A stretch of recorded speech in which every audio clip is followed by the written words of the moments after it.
Então, para o livro do Cântico dos Cânticos, convido a Igreja do Senhor para lermos juntos a palavra de Deus. Cântico dos Cânticos de Salomão, capítulo 8, e nós vamos ler do versículo 5 até o verso 14. A última cena deste lindo poema de amor. Então, Cântico dos Cânticos, capítulo 8, verso 5 até o verso 14. E o tema da mensagem será: as muitas águas não podem apagar esse amor, ou não poderão apagar esse amor. Então, Cantares, capítulo 8, verso 5 até o verso 14. Com esta mensagem, nós encerramos assim a série no livro do Cântico dos Cânticos. Se você perdeu alguma das mensagens, você pode ir no canal da nossa igreja e você acompanha lá desde a primeira mensagem até essa aqui que vai ficar gravada. E também no Spotify já está lá toda a série no livro de Cantares, você pode divulgar, tá bom? Diz assim a palavra do Senhor. Lembrando que eu estou usando nesta série a versão King James atualizada. Então, para aqueles que estão acompanhando, nós estamos utilizando esta versão aqui, só nesta série de Cântico dos Cânticos.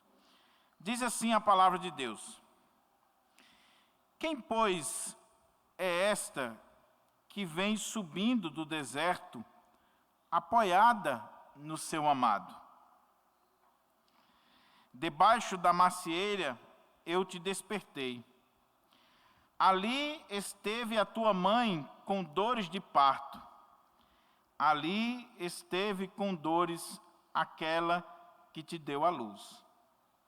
Grava-me como um selo em teu coração, como uma marca indelével em teu braço, pois o amor é tão forte quanto a morte, e a paixão é tão inflexível quanto o próprio Sheol, a sepultura. Tuas brasas são fogo ardente, são como as labaredas do Eterno. Nem mesmo as muitas águas conseguem apagar o amor. Os rios não conseguem arrastá-lo, correnteza abaixo. Quisesse alguém dar tudo o que possui para comprar o amor, qualquer valor seria absolutamente desprezado. Eis que temos uma irmã ainda muito jovem, cujos seios aguardam o momento de aflorar. Que faremos por nossa irmã no dia em que ela for pedida em casamento? Se ela for um muro, construiremos sobre ela uma torre de prata. Se ela for uma porta, nós a reforçaremos com tábuas de cedro. Eu sou muralha, e meus seios as torres aos olhos do meu amado.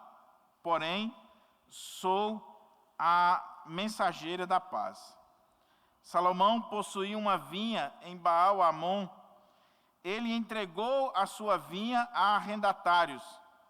Cada um devia trazer pelos frutos da vinha 12 quilos de prata. Quanto à minha própria vinha, eis que essa me pertence e está ao meu dispor. Tu, ó Salomão, terás os 12 quilos de prata, e os que tomaram conta dos seus frutos receberão seus 12, foi o portão ali do estacionamento. E os que tomam conta dos seus frutos terão os 12 quilos de prata, e os que tomaram conta dos seus frutos receberão seus 2,5 quilos. Ó tu que habita nos jardins, os amigos querem ouvir-te, permite-me ouvir a tua voz também. Ó, vem depressa, meu amado, torna-te semelhante ao jovem cervo, ou ao filhote de gazela, saltando vigorosamente sobre os montes perfumados. Vamos orar? Vamos pedir ao Senhor que nos abra a porta à palavra, que fale o nosso coração, nesta última mensagem do livro do Cântico dos Cânticos, que Deus possa estar mais uma vez tratando conosco, tratando com os nossos relacionamentos e que nós sejamos edificados com a palavra do Senhor. Curva sua fronte e vamos orar ao nosso Deus. Ó Deus, nós queremos te agradecer, Senhor, por esse momento tão especial, que é o momento de leitura da tua palavra. Ó Pai, que o Senhor esteja abençoando a exposição que estaremos fazendo, concluindo assim essa série no livro do Cântico dos Cânticos. Que de fato nós tenhamos aprendido o que é o verdadeiro amor, como deve ser o relacionamento conjugal, que nós tenhamos aprendido que somos carentes da direção do Senhor e da boa mão do Senhor sobre nós. Em nome de Jesus, que eu te oro pedindo a iluminação do teu Espírito sobre esta pregação, hoje e sempre. Amém. Amém. Mantenha aí a sua Bíblia aberta e vamos juntos ler esse texto, tirar lições e aplicá-lo ao nosso coração. Como eu disse, o tema é: as muitas águas não podem ou não poderão apagar esse amor.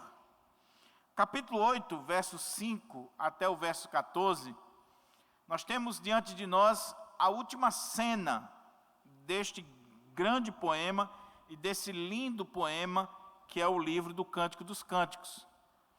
Os estudiosos dizem que talvez nós tenhamos aqui, nesta última perícope, um emaranhado de ditados, de expressões que são até difíceis de organizar. Alguns entendem que, por exemplo, o livro do Cântico dos Cânticos, ele encerra aqui no versículo 7 do capítulo 8, e que o restante seria acréscimos ou detalhes de alguns ditos que foram colocados. Mas que nós teríamos aqui, nesse final, algo que não está muito relacionado com o restante do livro. Só que quando nós olhamos com mais cuidado, quando nós olhamos com mais atenção, nós vemos que esse final, essa última cena, tem tudo a ver com o livro que nós acabamos de ler e de expor. A começar de que, por exemplo, há um link muito forte entre essa perícope e o capítulo 3, verso 6, até o capítulo 5, verso 1. Onde você vê, há muita semelhança entre aquilo que está sendo dito aqui e também aquilo que é colocado no meio do livro, ali no miolo do livro em si. O ponto, meus irmãos, é que o livro encerra, mais uma vez, destacando a questão do amor, da fidelidade, do compromisso que deve existir entre aqueles que se amam, que deve existir entre os cônjuges, que deve existir entre um homem e uma mulher. E a gente sabe que isso só pode acontecer quando realmente é algo de Deus. O amor, a fidelidade, o compromisso é algo que é Deus quem trabalha no nosso coração. Esses textos aqui não são fáceis, não são tão simples, assim como o livro todo. O Cântico dos Cânticos não é um livro simples, é um livro poético, é um livro cujo sentido está por trás das palavras, e é por isso que é difícil, não é tão simples de você ler, de você interpretar, de você pregar. Existem N linhas de interpretação, nós estamos seguindo uma aqui, mas sou consciente que existem outras linhas de interpretação, mas nós temos seguido aquela que nós acreditamos ser a mais coerente com a nossa tradição reformada, que é interpretar o texto de forma gramático-histórica, o texto dentro do seu contexto e de acordo com o propósito que o Espírito Santo e o autor humano quis dar. Então, quando eu penso nisso, eu tenho que ler Cantares ou Cântico dos Cânticos de forma literal, entendendo que apesar de ser um texto poético, ele está tratando do relacionamento de um homem e de uma mulher. Quando eu digo interpretar literal, é no sentido de que o Cântico dos Cânticos está falando da relação de um homem e de uma mulher.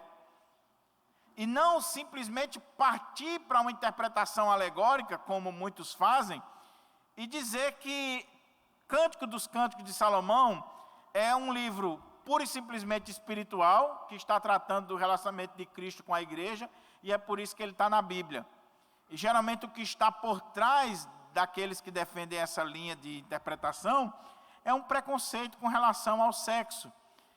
É uma visão errada em relação ao sexo, ao casamento, à união conjugal. E nós não temos esse preconceito porque nós entendemos que Deus foi quem criou o sexo, que Deus instituiu o casamento, que Deus é aquele que une um homem e uma mulher e faz com que essas pessoas desfrutem do amor, da plenitude do amor, que é algo divino, é algo de Deus. Então não há nenhum problema de olharmos para o texto e vermos aqui que Deus é tão bom, Deus é tão maravilhoso, Deus se importa tanto conosco, que Deus nos deu um livro que nos orienta na nossa relação conjugal e na nossa prática sexual. Um livro que fala desse assunto, um livro que de forma muito clara, muito objetiva, chama a nossa atenção para essa temática de acordo com a vontade de Deus. Então, foi isso que nós tentamos fazer aqui durante toda a exposição, mostrar que Cântico dos Cânticos é um relato, é um poema, é um romance de amor de um homem, de uma mulher, está celebrando aqui a plenitude do casamento na relação sexual e que isso é abençoado por Deus, é para a glória de Deus. Não há nada de pecado, não há nada de sujo, não há nada de feio. E nós procuramos fazer de tal forma que não se tornasse vulgar, porque o grande problema quando se expõe o livro de Cantares é que muitos pastores ou vão para a alegoria ou vão para a vulgaridade, de brincar com o texto, de fazer palhaçada com o texto. E não, nós queremos tratar o texto com a seriedade e com a direção que o Espírito Santo quis dar. Então, Cântico dos Cânticos é essa celebração do amor. Chama atenção para a excelência do amor, o amor conjugal, a intimidade do casal. Você vê aqui a intimidade sendo retratada de forma muito linda, muito pura, muito santa, para a glória de Deus. E não é diferente como o livro termina. O livro vai terminar celebrando o amor, chamando atenção para o amor. E agora, de uma forma mais profunda, ressaltando esse compromisso, essa fidelidade, esse pacto, essa aliança que deve existir entre um homem e uma mulher. Porque aqui é um ponto interessante, antes da gente entrar no texto. Eu já falei aqui na igreja várias vezes, eu concordo com o Tim Keller quando ele diz, no livro O Significado do Casamento, quando ele diz que muitas pessoas casam, e na cabeça dela, ela casa porque ela quer autenticar a relação sexual. Então, é aquela ideia assim, eu quero fazer sexo, então eu vou e caso. Quando, na verdade, o casamento não é pura e simplesmente uma autenticação da relação sexual. O casamento é uma aliança, é um pacto que está sendo feito diante de Deus. E é claro, a relação sexual, ela deve existir no casamento, e eu diria que ela é o clímax do casamento, mas antes de tudo eu tenho que ver o casamento como esse pacto, essa aliança que é feita diante do Criador. E é isso que está sendo retratado aqui, meus irmãos. Há um pacto, há uma aliança, há algo que está sendo feito diante de Deus, e a gente vê aqui esse casal refletindo muito bem essa visão, esse pensamento do amor na perspectiva divina. Olha como é que diz o verso 5, que é bem interessante e também um texto polêmico, porque nós não sabemos muito bem o que esse texto quer dizer. Parece que ele está fora. Lembra do que eu falei? Que alguns estudiosos acham que não há nexo, não há uma linha entre esses versos. A gente vai tentar entender aqui, mas o verso 5 talvez seja o mais difícil de todos. Diz assim: quem, pois, é esta que vem subindo do deserto, apoiada no seu amado. O que é que esse texto quer dizer? A primeira linha de interpretação é que esse texto ele está ligado ao verso 4. O que diz no verso 4? Amigas, mulheres de Jerusalém, eu rogo que jureis, não desperteis, não acordeis o amor, até que ele o queira. E alguns intérpretes olham para o verso 4 e diz que, ao invés de ser traduzida aqui amor, deveria ser traduzida o amado. Porque a ideia é que o amado estava descansando e ela está pedindo para que as mulheres de Jerusalém não despertem o seu amado. Ele está num período de descanso. Se você olhar o contexto anterior, do poema anterior, ou desde o capítulo 5, eles estão naquela fase de, primeiro houve aquela rejeição dela, né? Que ele chega, ele pede para entrar e ela já estava dormindo. Depois ela acorda, vai atrás dele, encontra ele e vão para o jardim, vão para os campos. E aí eles ali celebram a intimidade deles. E a ideia aqui é que eles ainda estão nesse contexto. Agora você imagine aí, o amado da alma da Sulamita está descansando e ela está pedindo para o coral, ou para as mulheres de Jerusalém, não despertarem o seu amado. Porque eles ainda estão naquele momento íntimo, naquela visão anterior. Só que houve depois um despertamento, ele acorda, ela está com o seu amado, e eles estão vindo numa carruagem, eles estão vindo em direção agora ao povo, né, a região da Sulamita. Eles estão vindo lá dos jardins, lá das florestas, lá daqueles locais onde eles estavam. Só que o que é curioso nessa visão é que o texto, quando fala que quem, pois, é esta que vem subindo, não fala de jardins ou de floresta, fala de deserto. Então, dificulta um pouco essa ideia de que eles estavam vindo daquele lugar delicioso, daquele lugar aprazível, daquele momento de intimidade que eles tinham. O texto está dizendo quem é esta que vem subindo do deserto. Mas pode ser muito bem que está fazendo uma referência aqui ao caminho, né, que eles estavam percorrendo. O ponto, independente da linha que você queira seguir, é que o que esse texto está dizendo é que aquelas mulheres, elas estão vendo esse casal demonstrando o amor um pelo outro.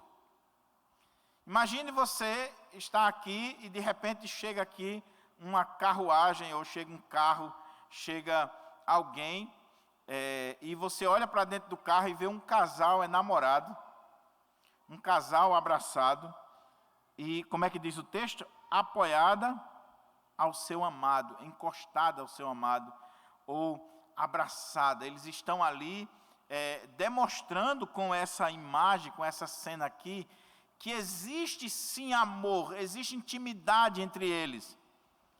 Veja que se esse texto está ligado ao contexto anterior, mesmo tendo passado um período juntos, eles não desgrudaram ainda um do outro.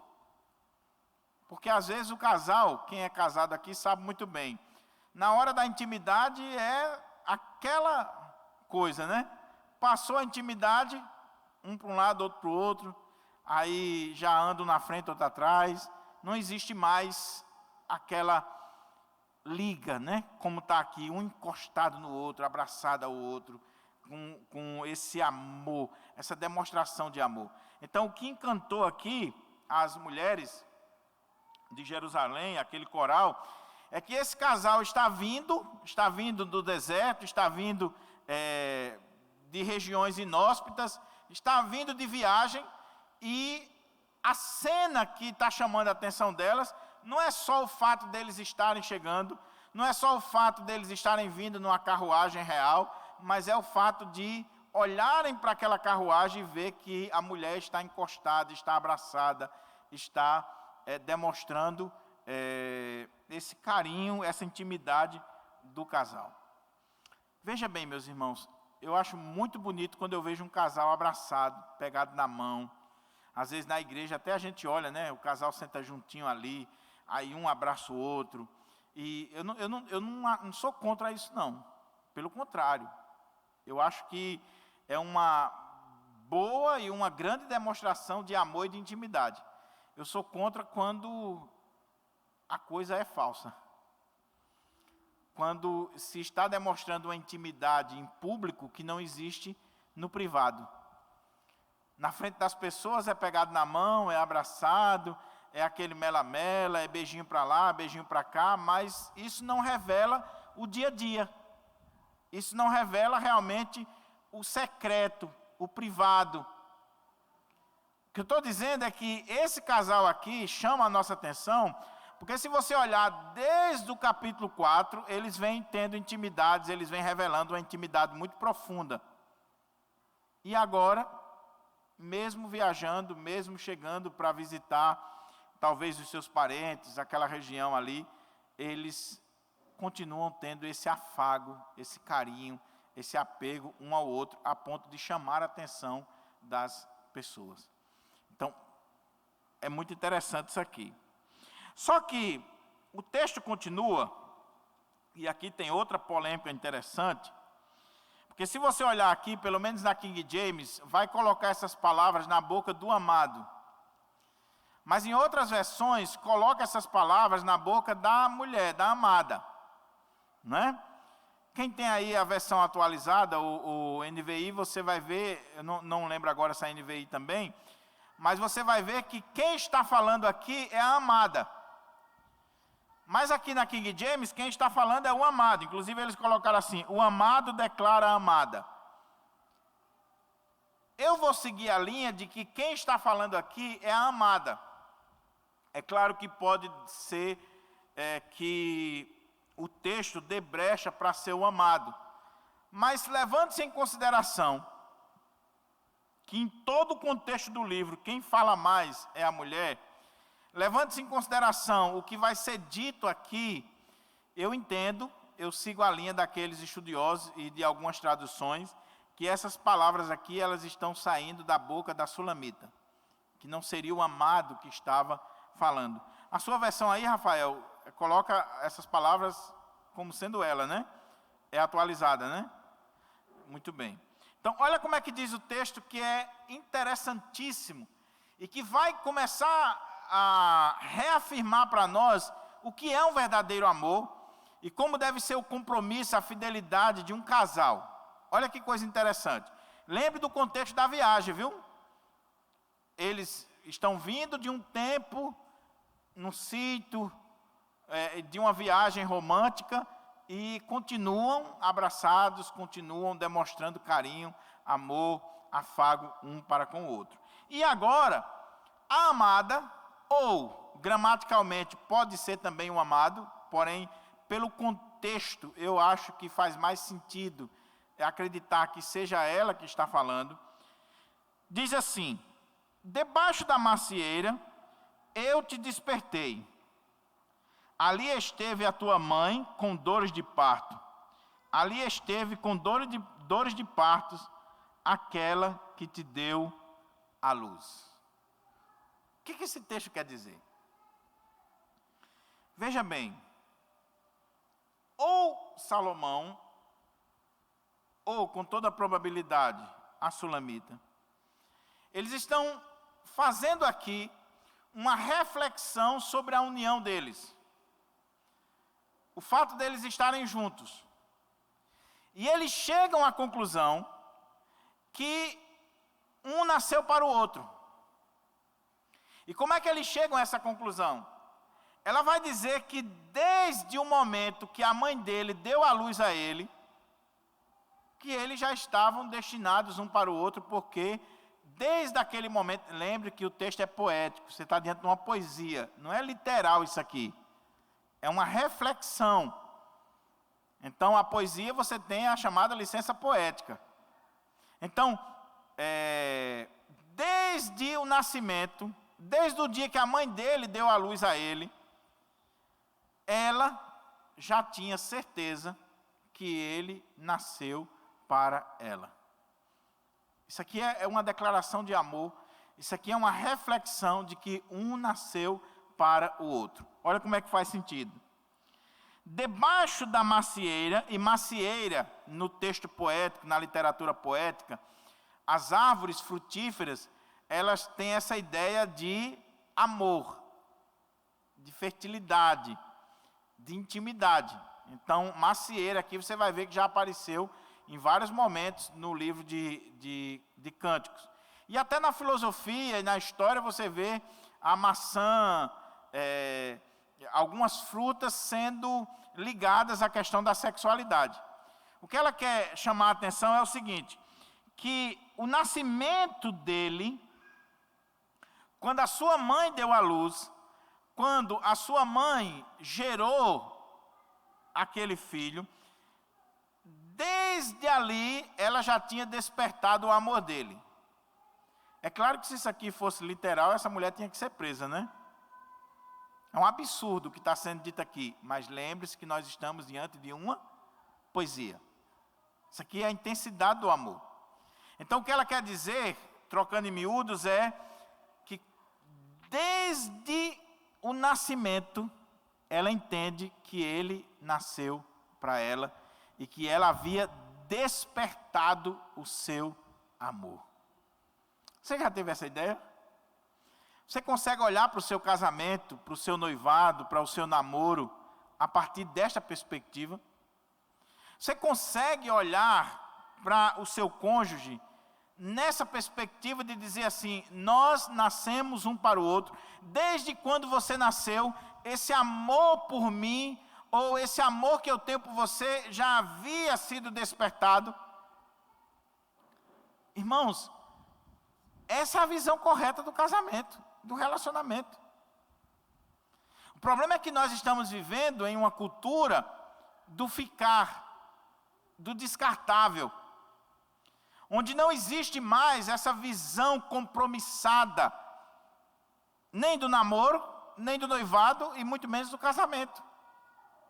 Mas quando eu entendo que eu só vou me relacionar com alguém se eu tiver a visão de que Deus me fez para aquela pessoa, ou que Deus fez aquela pessoa para mim, isso muda completamente a minha visão de casamento, de noivado e de namoro.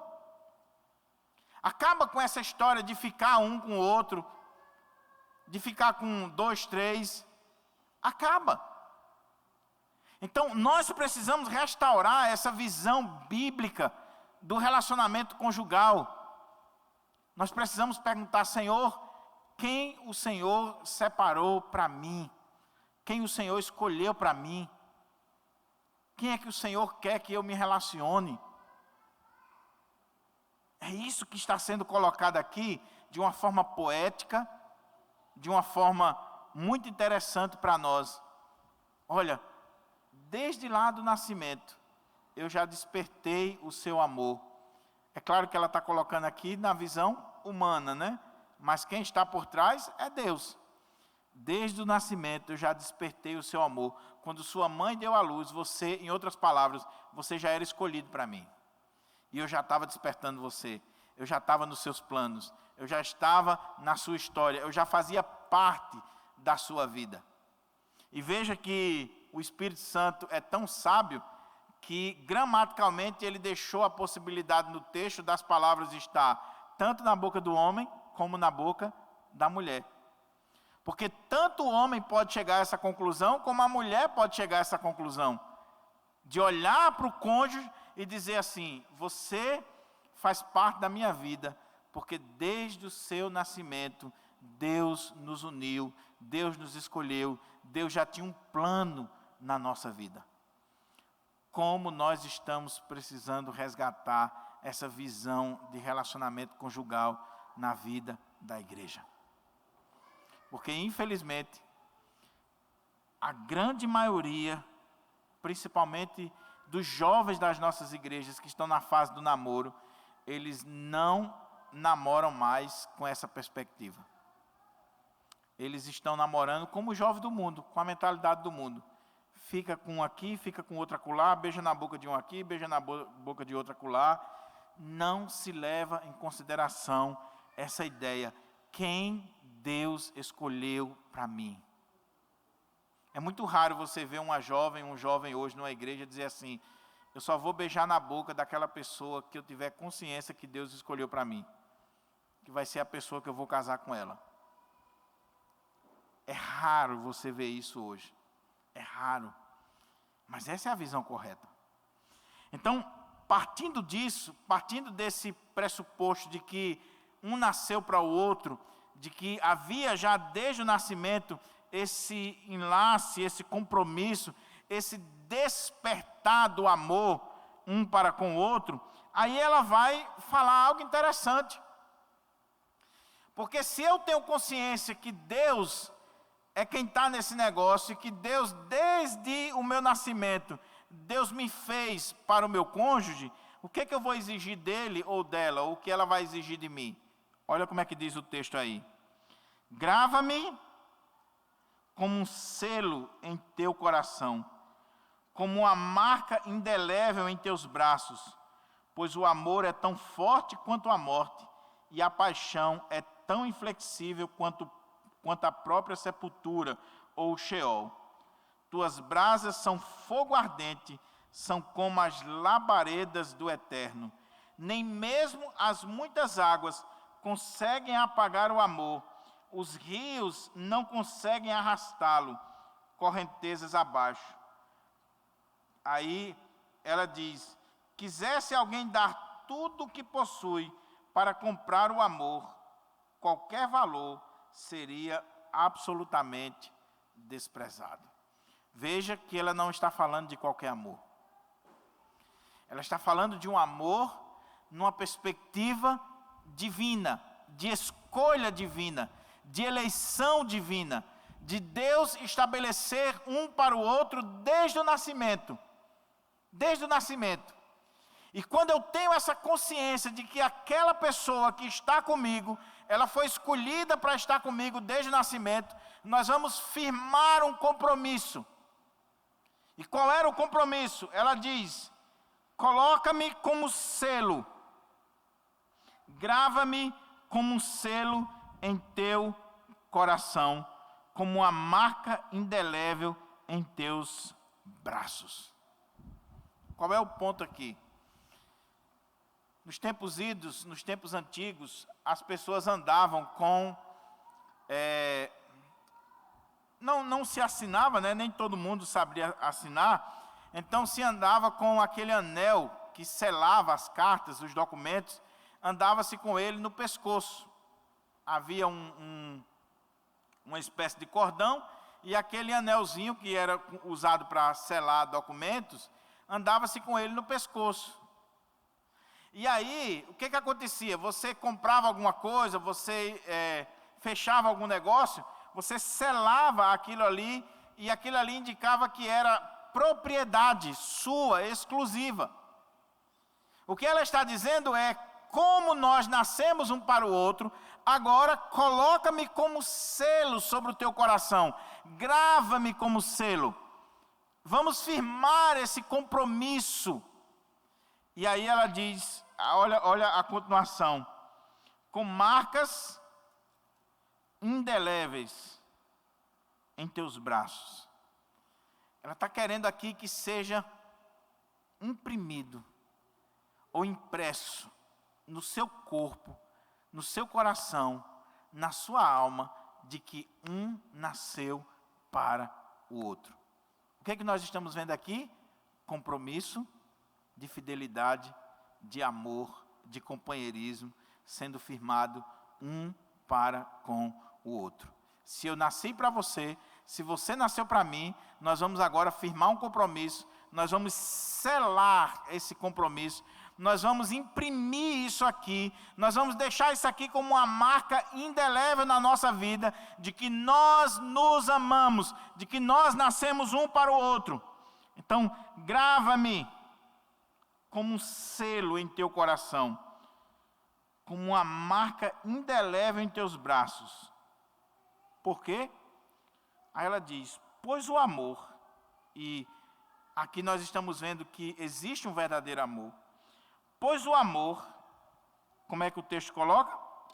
O amor é tão forte quanto a morte, e a paixão ou ciúme é tão inflexível quanto o próprio Sheol ou a sepultura. Não parece assim uma imagem meio grotesca para falar de amor? Mas qual é a ideia aqui?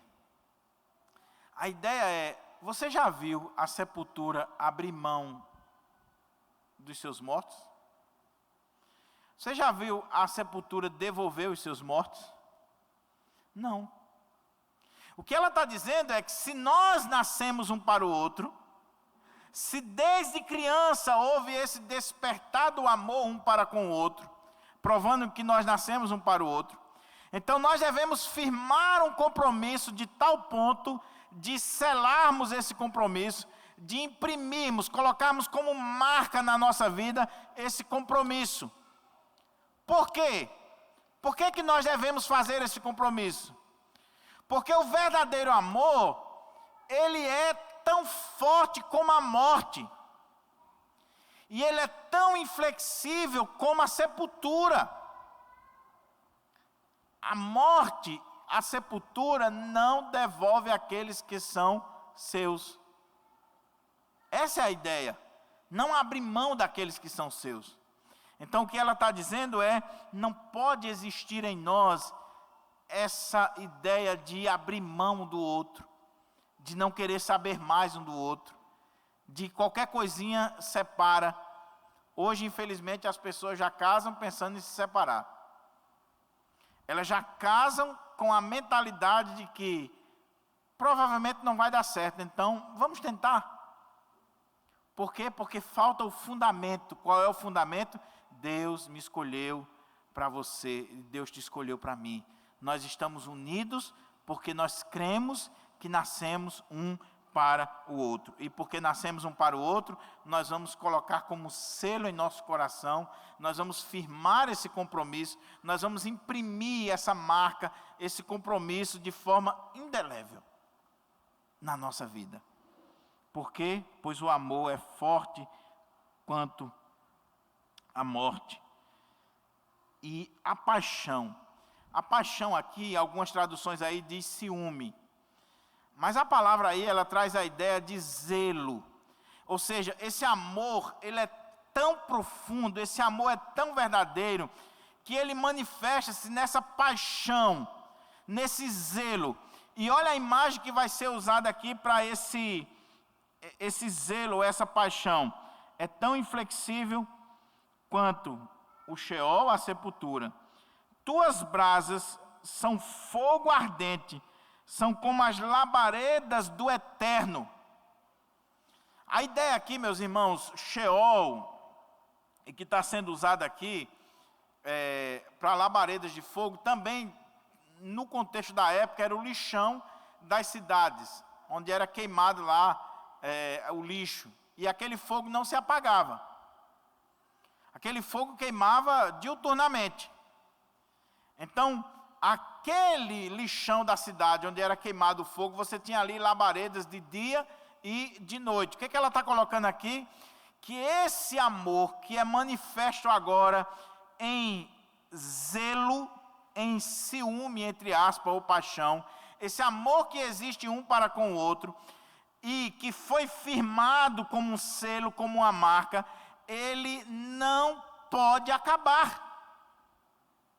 Existe um compromisso, existe uma aliança, foi feito um pacto, foi feito um compromisso diante de Deus, e ele não pode apagar.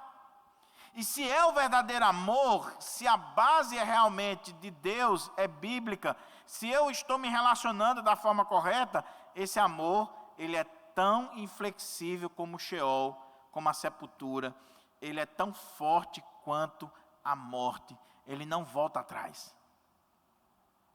Aí talvez você diga assim, pastor, mas então a Bíblia está errada, porque o que mais nós temos hoje são casamentos desfeitos, noivados desfeitos. A questão é, não existia amor.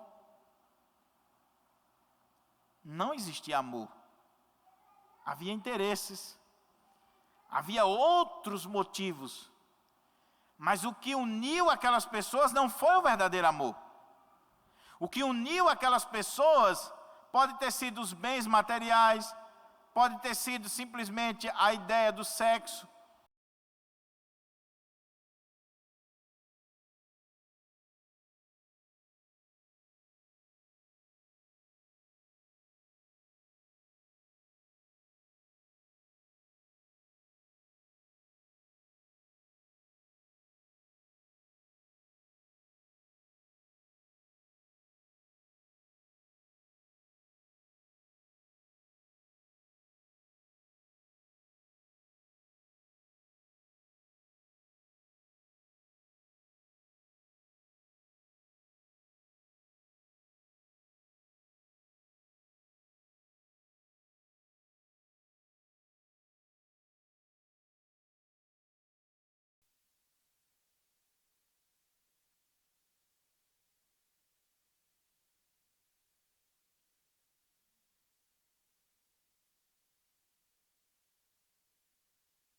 Os rios não conseguem arrastá-lo correntes abaixo, nem mesmo as muitas águas.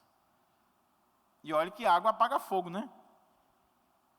Mas esse fogo aqui era tão intenso, esse amor aqui era tão inflexível, era tão marcante, que esse símbolo aqui do fogo está dizendo que mesmo as muitas águas não podem apagá-lo. Irmãos, deixa eu dizer uma coisa para vocês aqui, bem clara. Todo casamento tem problema. Você que é jovem, que está casando agora, ou que está noivo, não pense que seu casamento não vai ter problema. Todo casamento tem problema. São dois pecadores.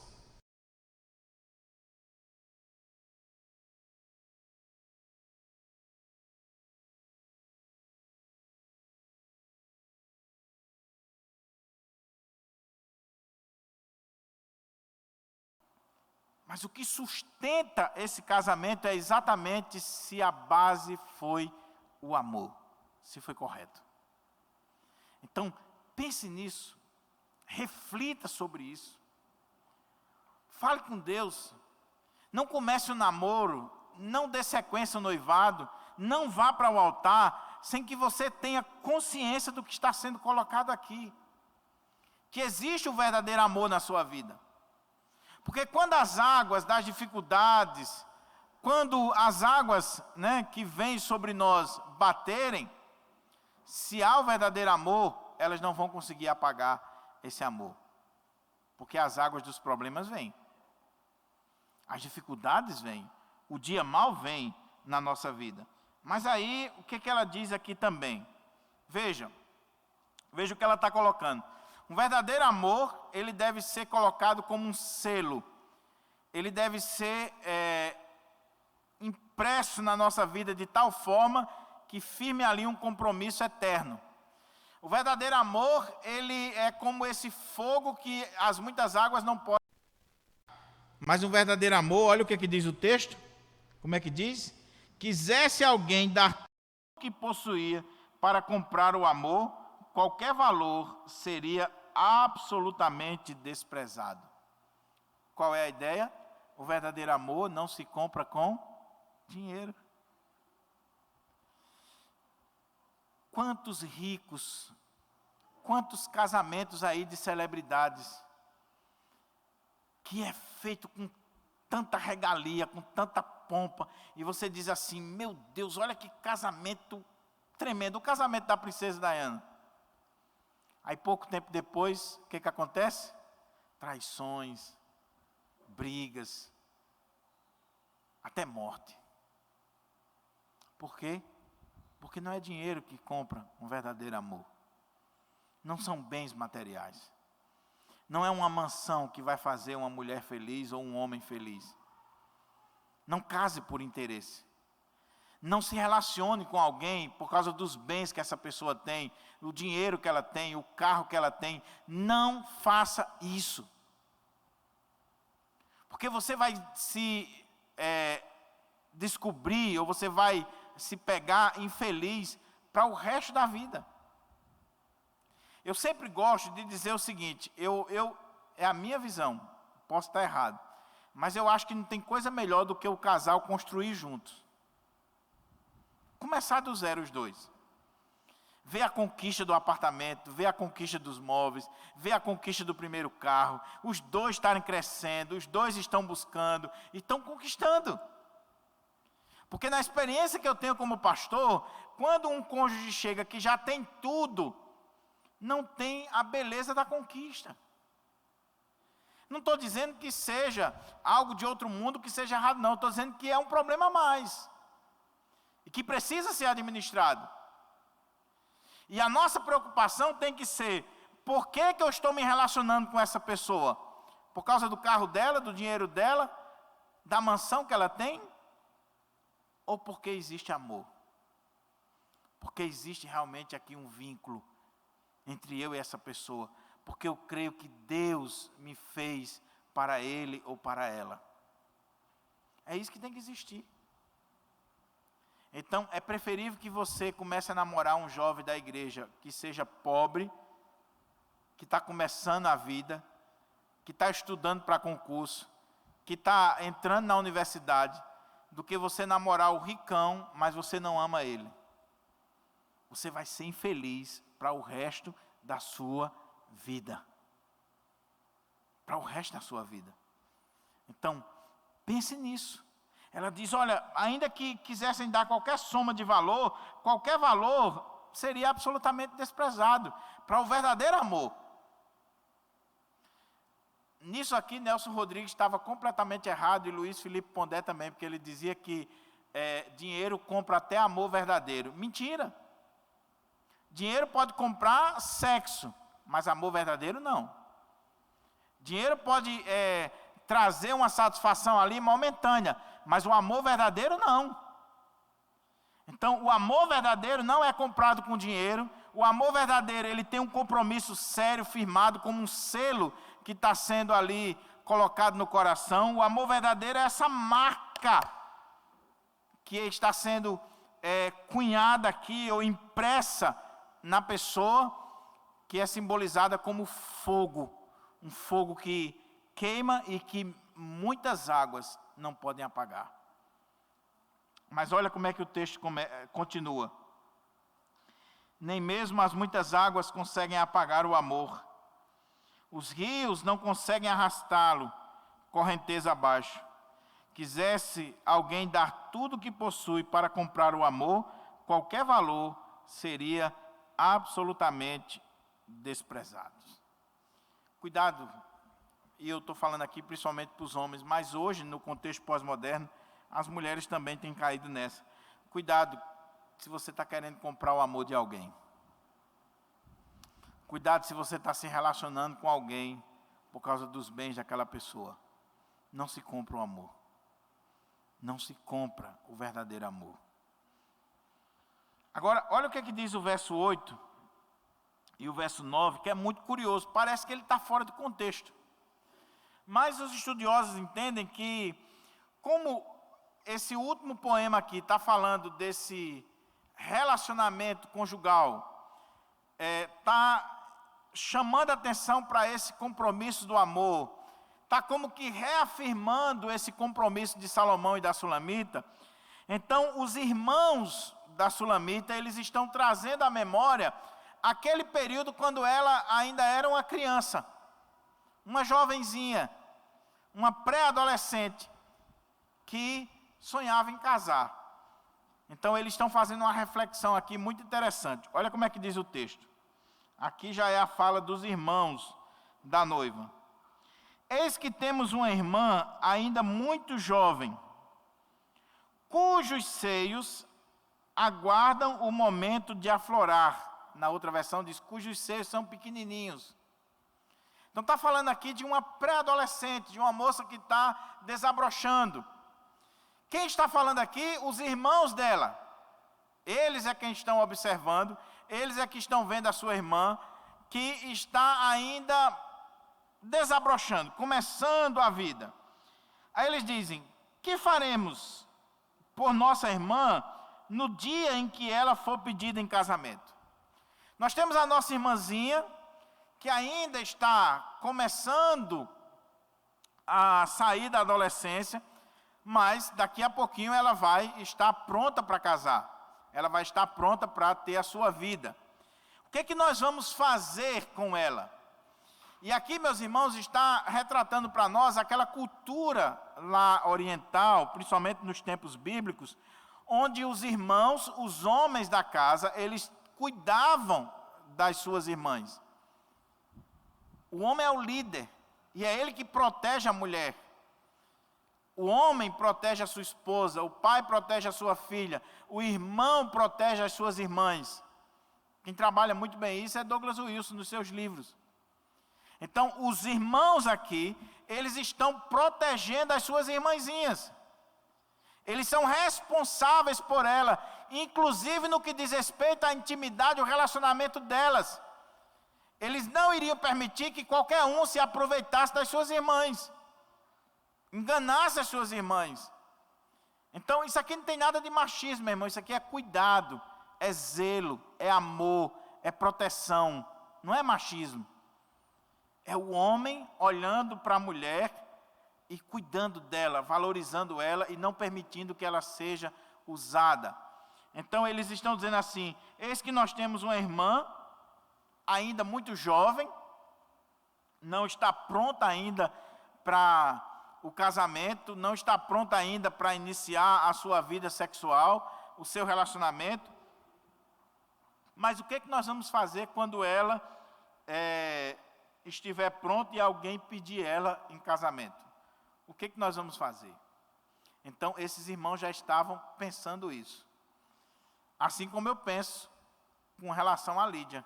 Eu já fico pensando, o que vai acontecer quando um cara vir pedir Lídia para namorar com ela? Vai pedir a Diego, vai pedir a mim também, né? Porque eu vou estar junto. Eu quero participar, eu quero ver quem é o cara. Né? Então, esse cara vai enfrentar dois pastores, olha. Esse está perdido. Então, o que nós vamos fazer? Só que olha o que diz o versículo 9, que é muito interessante. Ele diz assim: se ela for um muro, ou eles, né, os irmãos, se ela for um muro, construiremos sobre ela uma torre de prata. Se ela for uma porta, nós a reforçaremos com tábuas de cedro. Lembre-se que o texto é poético. Você está diante de uma poesia. E uma poesia, o sentido está por trás das palavras. Eles estão falando de quê aqui, a respeito dessa jovem? Eles estão falando da virgindade dela. E eles estão dizendo assim: se a nossa irmã for pedida em casamento, se houver alguém que chegue para pedir a nossa irmã em casamento, então o que acontece? Se ela for um muro aqui no sentido de ela ser como que um muro que fecha um ambiente. Então a ideia aqui é que ela lembra das expressões que aparecem, jardim fechado, né? Fonte reclusa, agora aparece um muro. São expressões poéticas para falar da virgindade dela. E o texto traz para nós a ideia, se você olhar, eu acho que é a versão atualizada também, diz assim, que se ela for um muro, né, se ela for um muro, construiremos sobre ela uma torre de prata. Outras versões colocam como que os seios dela sejam torres de mármore. Qual é o ponto aqui? Ela está pronta para casar, e ela é virgem. E torre aqui, de prata, traria a ideia de ela tem caráter, ou seja, ela cuidou de si.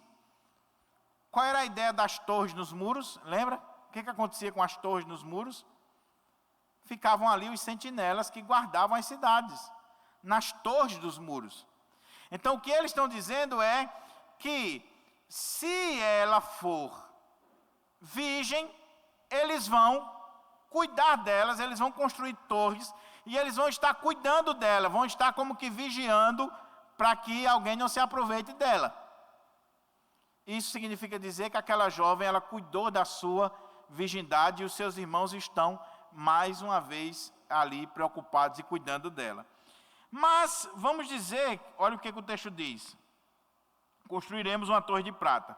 Se ela for porta, nós a reforçaremos com tábuas de cedro. Vamos dizer que essa jovem, ela não é um muro, ela já é uma porta, ela já perdeu a sua virgindade, ela, em algum momento, ela não conseguiu se manter virgem. O que eles estão dizendo? Vão desprezar, vão jogar, vão fazer isso, vão fazer aquilo? Não. Eles vão, o quê? Olha como é que diz o texto. Nós reforçaremos essa porta com tábuas de cedro, com tábuas da melhor espécie. O que eles estão dizendo? Que mesmo que aquela jovem esteja numa situação que não era a situação realmente desejável, não era a situação correta para aquele contexto. Uma jovem deve casar virgem, mas vamos dizer que em alguma circunstância, alguma coisa aconteceu e ela perdeu essa virgindade, eles vão continuar zelando dela, e é como que você fazer uma porta, ou cuidar de uma porta com a madeira da melhor qualidade. O que eles estão dizendo é, como irmãos, nós temos deveres para com a nossa irmã. Ela pode não estar pronta para casar e nós vamos cuidar dela. Se ela está pronta para casar e ela é virgem, é como um muro fechado, nós vamos construir uma torre, nós vamos vigiar ela. Nós vamos estar ali cuidando dela. Mas vamos dizer que ela não seja mais virgem. Isso não significa dizer que a gente vai deixar ela fazer qualquer coisa e sair qualquer um. Vamos dizer que ela não é virgem, mesmo assim nós vamos reforçar essa porta com madeira de cedro. Nós vamos cuidar da nossa irmã da melhor maneira possível. O que esse texto está colocando para nós e que a Bíblia toda coloca? A importância do jovem, da jovem, serem castos para poder iniciar a vida conjugal. Essa ideia de que o jovem pode ir para a cama sem o compromisso do casamento não é bíblica. Não é bíblica. Pode ser uma ideia pós-moderna que tem invadido as igrejas e que os jovens começam a namorar e no outro dia já estão em cima de uma cama, sem o compromisso do casamento, sem a aliança que foi feita diante de Deus. É pecado. Pode ser prostituição, fornicação. É pecado. O jovem de Deus, a jovem de Deus, tem que entender que ele precisa guardar-se para o casamento. Ah, mas eu não sou mais virgem, mas faça um compromisso diante de Deus de não ter mais relação sexual, senão dentro do contexto do casamento. Se valorize. Faça esse compromisso. É isso que está dizendo aqui.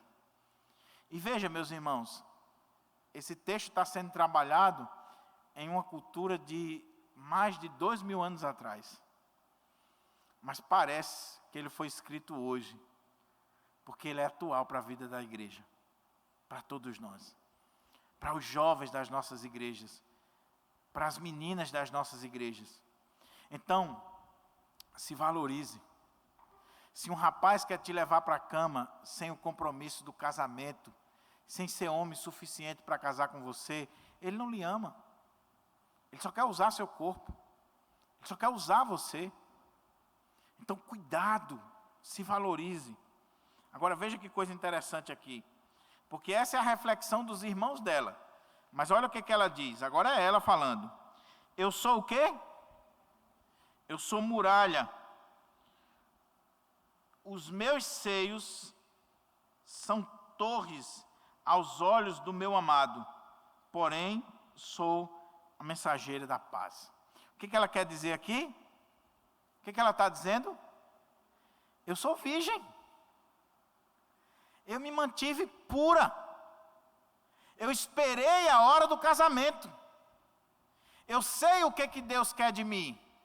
Deus quer que eu me relacione com o meu marido. Então, os meus seios, por isso que alguns estudiosos, eles entendem que as torres lá está falando dos seios dela. E quando fala dos seios, a ideia aqui, o que está sendo pintado aqui, lembre que toda vez que está falando de relação sexual no livro de Cantares, a ideia é que o homem está repousando sobre os seios da mulher, né? Que ele passa a noite entre os seios dela. Então, o que estaria dizendo aqui é que ela tinha caráter, ela se manteve pura. Ela esperou a hora do casamento. Ela disse, eu sou uma muralha. Os meus 2 seios são como torres. Eu me mantive pura. Em nome de Jesus, que Deus, no poder do Espírito Santo, aplique essa palavra, principalmente para as meninas da nossa igreja. Se mantenha pura. Tenha a capacidade de dizer, como ela diz aqui, eu sou uma muralha. Eu sou um jardim fechado. Eu sou uma fonte reclusa. Eu não vou permitir que ninguém me use de qualquer maneira. Que ninguém chegue e faça de mim o que quiser. Mas vamos dizer que você já não é mais virgem. Isso desvaloriza você, isso vai colocar você numa posição lá embaixo? Não. Faça um compromisso diante de Deus. Construa exatamente essa porta de cedro. Comece a se valorizar. Comece a trabalhar na sua vida e dizer assim, a partir de hoje, eu vou me manter pura. Eu já errei, eu já pisei na bola uma vez, mas a partir de hoje eu vou fazer diferente. E o homem que quiser ter alguma coisa comigo, ele só vai ter quando nós casarmos diante do Senhor, quando nós fizermos uma aliança diante do Senhor. Pense nisso, faça isso. Não é por causa do pastor, não é por causa da igreja, é por causa de Deus e de você. Valorize você mesmo, valorize a sua vida. E ela está dizendo, eu sou uma muralha. Eu me mantive. Esse é o ideal, esse é o ponto de vista de Deus para a questão do casamento e da relação conjugal. Só que, quando ela fala dessa fonte reclusa, desse jardim fechado, e na imagem aqui, essa muralha, aí ela lembra de uma coisa, da vinha de Salomão. Olha a imagem como é interessante e a gente está caminhando para a conclusão.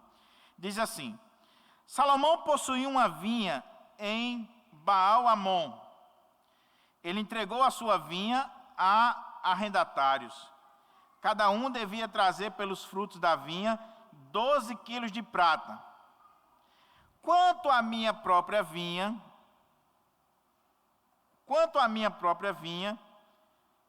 aí ela diz, essa que pertence a ela, né? E está ao meu dispor, tu, ó Salomão, terás os 12 quilos de prata, e os que tomaram dos seus frutos receberão seus quilos, 2,5 quilos. Mas assim, o que isso aqui significa?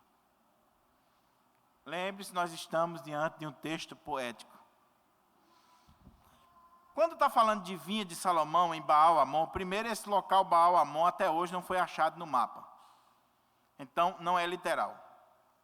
E não é literal que nós estamos diante de um texto poético. A ideia aqui é que a vinha de Salomão que ela está fazendo referência seria o harém de Salomão, aonde Salomão tinha as outras mulheres. Só que ela está dizendo, e essa vinha aqui, ela era arrendada a outros homens. Outros homens já haviam possuído, outros homens davam valores por essa vinha.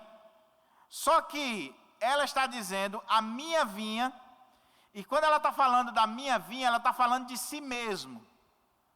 É só você olhar o texto direitinho. Ela está dizendo, a minha vinha não está à venda. No harém de Salomão, pode ter mulheres lá que são arrendadas, comparando aqui a uma vinha, para outros homens, ou que saem com outros homens, ou que saíram com outros homens. Agora, a minha vinha, ou seja, eu não estou à venda. Salomão não está possuindo uma mulher que qualquer um pegou, principalmente por dinheiro. E se existe algum valor nessa vinha, esse valor é todo seu, Salomão. O que ela está dizendo é, eu sou fiel a você. eu não sou como uma vinha arrendada a outros. Eu não sou como uma vinha que foi passada para outros. Eu sou uma vinha cujos frutos e os valores, elas pertencem única e exclusivamente a você. O que ela está dizendo é que ela é virgem. O que ela está dizendo é que ela nasceu para Salomão. E o que ela está dizendo é que ela firma esse compromisso de que ela é uma vinha que vai pertencer e que pertence somente a ele e mais ninguém. E mais ninguém. Ele é o dono dessa vinha. E veja o que é interessante, porque ela diz assim, a minha vinha. Ela diz a vinha de Salomão e a minha vinha. Por quê?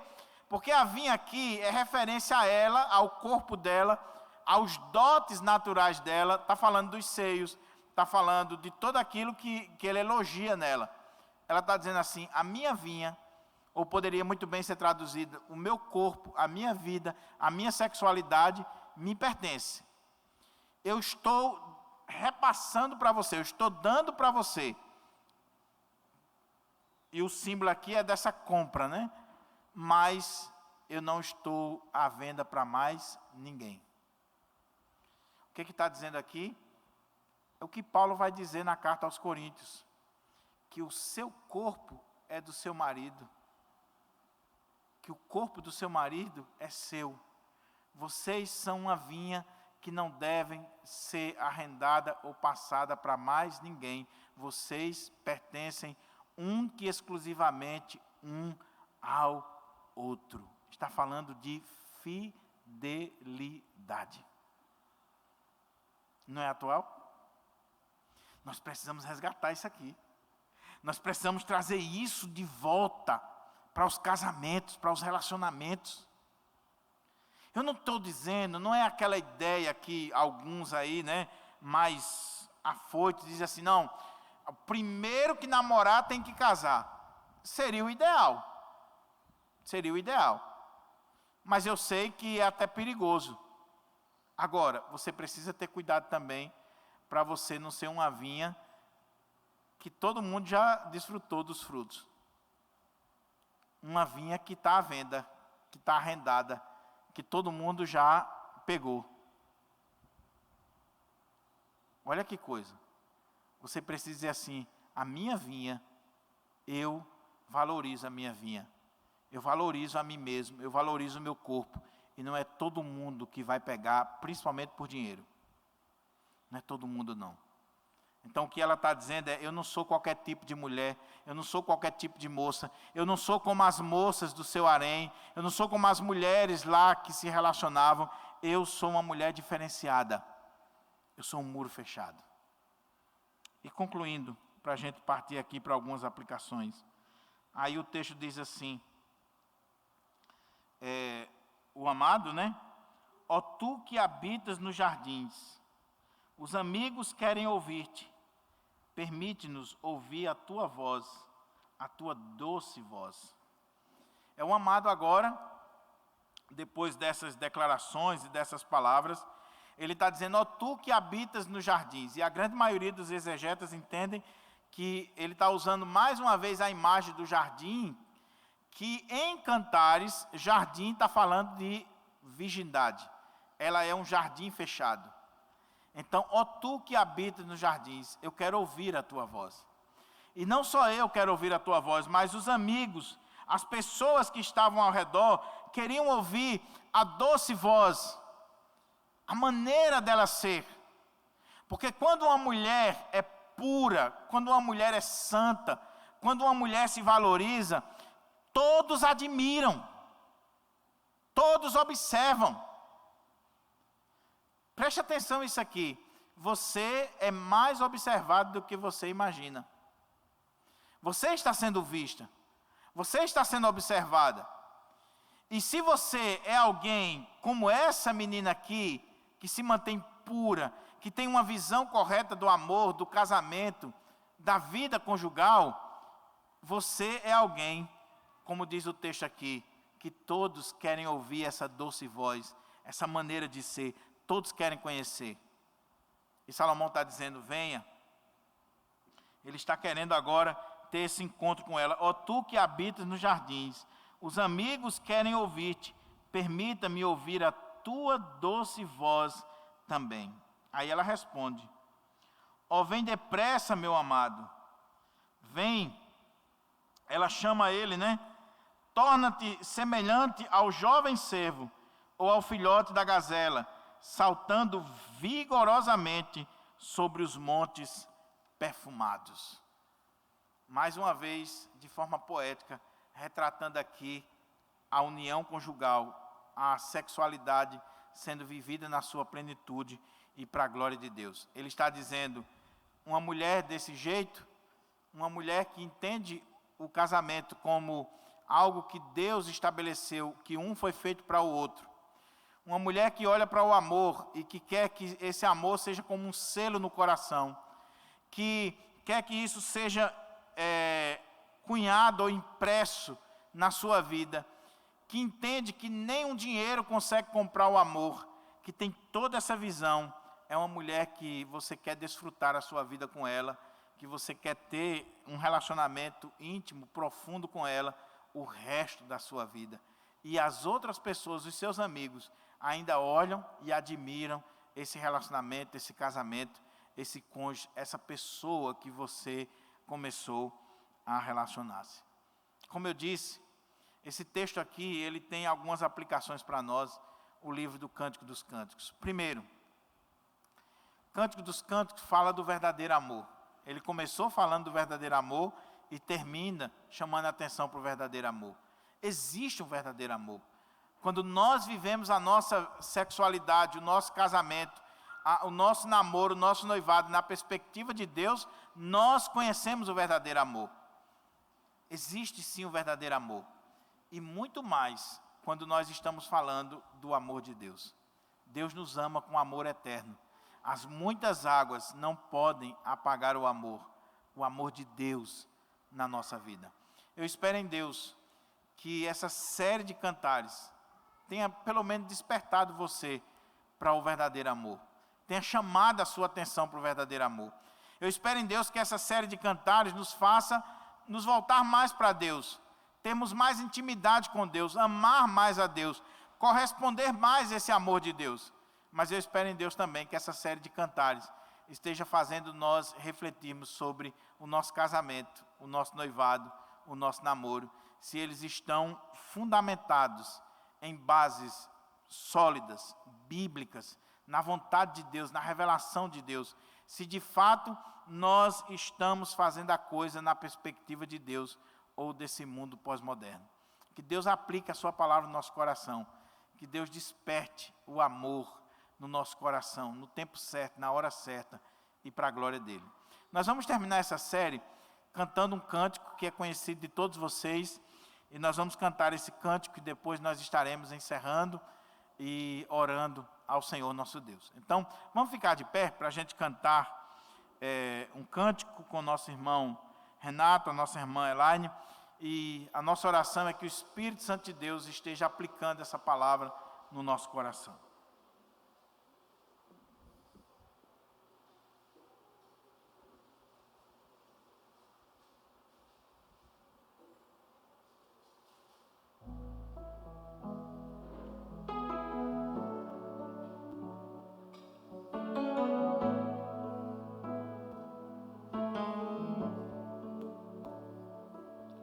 O tempo não pode apagar, nem as ondas do mar levar para longe. Tudo que nos aconteceu foi um plano de Deus, arquiteto do amor. Sei que não é tão fácil viver a dois. Se há flores na estrada, há espinhos também. O que mais me conforta é saber que o amor nunca vai acabar. O tempo não não pode apagar nosso amor. Eu irei contigo para onde for. As muitas águas não poderão afogar. O que Deus uniu não vai acabar. O tempo não pode apagar. É a minha parte, né? Tudo bem. Eu irei contigo para onde for. As muitas águas não poderão afogar. O que Deus uniu não vai acabar.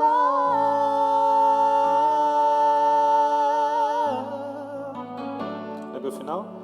O tempo não pode apagar nosso amor. Amém. Oremos. Pai querido, louvado e engrandecido seja o teu nome. Senhor, nós queremos te suplicar que agora o teu Espírito Santo, que inspirou este livro, este poema tão precioso, possa estar aplicando as verdades nele contidas em nossos corações. Que haja bênção do Senhor nos nossos casamentos, nos nossos lares, nos noivados e nos namoros da igreja, em nome de Jesus. E que nós possamos entender que existe sim o verdadeiro amor, porque o verdadeiro amor emana de ti, é a essência do Senhor nas nossas vidas. É em Cristo que nós oramos e nós agradecemos por mais um culto e suplicamos a tua bênção sobre o culto que teremos logo mais, às 18 horas. Que o Senhor nos ajude, que o Senhor nos oriente, em nome de Jesus. Amém. Amém.